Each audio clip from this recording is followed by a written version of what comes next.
এখন তাকে আমরা পরিবহনের প্রয়োজন, কীভাবে পরিবহন করে নিয়ে যাব। সবার আগে আপনি হাত সোজা করেন, তুই তো অজ্ঞান হয়ে গেছিস। আচ্ছা, তাহলে প্রথমে ফার্স্ট এইডার বসবে মাথা বরাবর, নেকের নিচ দিয়ে হাত দিয়ে আস্তে করে ছেড়ে তুলতে হবে।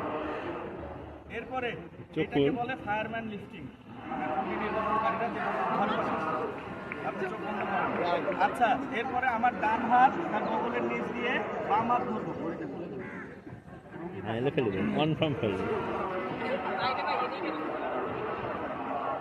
তার ডান হাত দিয়ে বাম হাত এবং বাম হাত দিয়ে ডান হাত একটা লক হয়েছে না? হ্যাঁ।